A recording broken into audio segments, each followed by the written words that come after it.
Hi guys, and welcome back to the channel. So on today's video I'm going to be talking to you about the grid method in multiplication.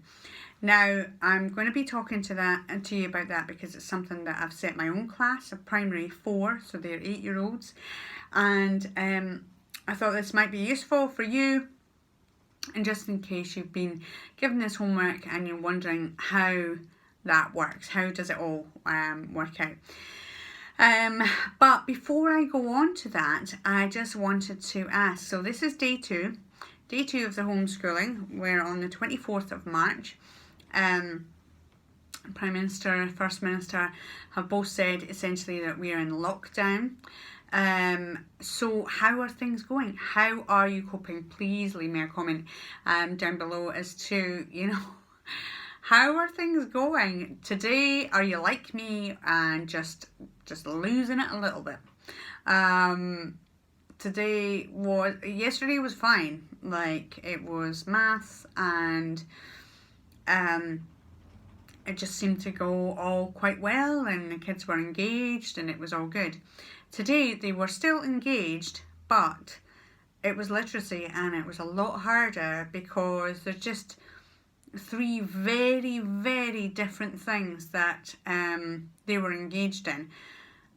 So we had a discursive piece on capital punishment, an acrostic poem on recycling, and some creative writing. And my daughters decided to do the creative writing on war. Yes. So I'm trying to get resources for them to help them along. And the thing is that I generally know where to get resources. For people who don't know or can't get resources, then, you're really struggling. I looked, and I don't know if these are one of the ones that are free, but there's a little clip on the Literacy Shed. Now, when I work with my children, I split things like creative writing right down. I really break it right down, and I'll probably go on about that in a different video, but that's what I was trying to do with her, and just break it right down whilst trying to get on with my own work. And yeah, lots of people asking me questions saying, oh, can you look at my work now? Can you look at my work now? Which is not unusual for me, but usually they're doing the same or a similar task. This was completely different. So if you're feeling like me and just completely overwhelmed, then you're in my boat. I saw somebody yesterday and they were saying, they were just literally, God love them. They were doing an amazing job and they were doing what was right for them.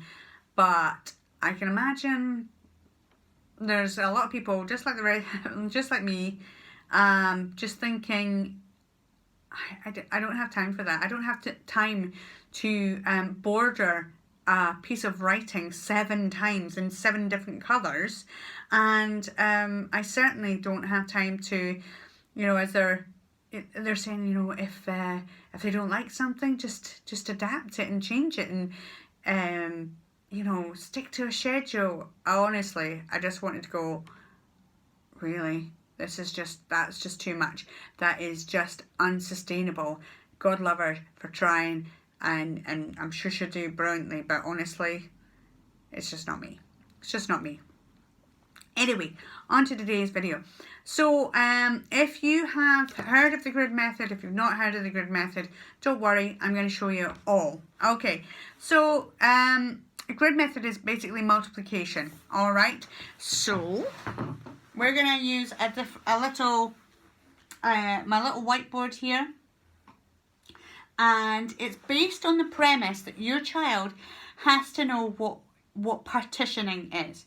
So partitioning is, for example, if we look at the number 23, okay, and hopefully that's round the right way. So the number 23 is split into a 20 and a 3, okay? That is your partitioning. It is 20 and it's 3, okay? So when you're looking at your tens and your units, I'm just going to grab this little cloth here. So you've got your tens and your units, you've got 2 tens and 3 units, okay? And when I say to the kids, it's 20, the T bit, this TY bit, is tens, okay? It's your tens, okay? So like we've got 100, 200, we've got the T is your tens, and that clarifies it for some children who are otherwise struggling. Alright, so with our grid method, basically you set out a grid like this. Right? Now my sum, I'm going to decide it's going to be 23 times 3. Okay, so that's our sum, okay, that we want to work it out. And yes, we're already partitioning it in our head and going, right, okay, 3 20s, 3 3s, right, okay, I've got it. Okay, but if you are a child, you're not going to get it straight like that. Okay, some might, but this is a way, a strategy to actually work it out and break it right down. Okay, so we're just going to put our multiplication so that they know that we're multiplying it. And we know that we're multiplying it by 3 because it says there we're multiplying it by 3. So this is your single digit here. Okay, and then you put your 20. Okay, so your 20 is here and your 3 is here. Okay, so you know that it's run away from it. It's a 20 and it's a 3. Okay, so just as well I've got my coloured pens. So and we're going to do it 3 times. So first of all, if I get my 2 tens, okay, so if I had a 10 and a 10, that would make up 20. 2 tens, 10, 20, okay, and then I'm going to make up my units.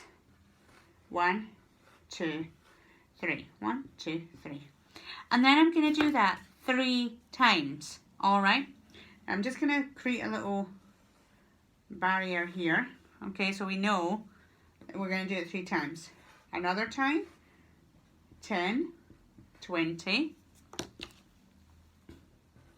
1, 2, 3. Alright, and then one more time, 10, 20, and then 1, 2, 3. Okay, so we've got 23 3 times. Okay, you agree? Okay, just a minute, I'm going to get my black pen.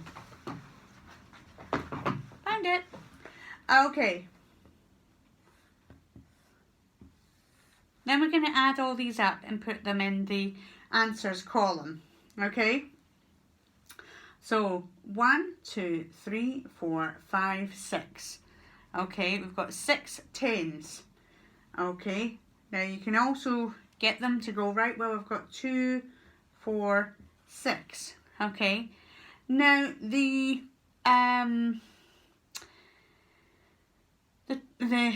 maybe the tricky bit is sometimes they think, oh well, I've got 6 here. Okay, I've got 6 of these tens, and then I've got 1, 2, 3, 4, 5, 6, 7, 8, 9, or 3, 6, 9. Okay, so sometimes they'll just go, oh, well, I've got 6 and a 9. Okay, now if this becomes more, then it becomes really, really tricky. But most children will be able to see that that's 69. If they can't, make sure that they know that's 6, but it's 6 tens. Okay, 6 times 10. 6 times 10, which is 60. And 9 times 1, which is 9. 60 and 9, both together, 69. Okay, so hopefully they will understand that that's what we're looking at. Okay, we're looking at the 69 with the 6 tens and the 9 units. So that's basically what the grid method is. If you're going to do the hundreds as well, then you can extend this out, but that'll be for another video. So I hope this helps. Leave me a little note in the comments if it helped. And yeah, don't forget to subscribe, like, comment. In the meantime, guys, good luck. I hope you're enjoying some of the time. And don't forget to be the best you can be. Mwah. Bye.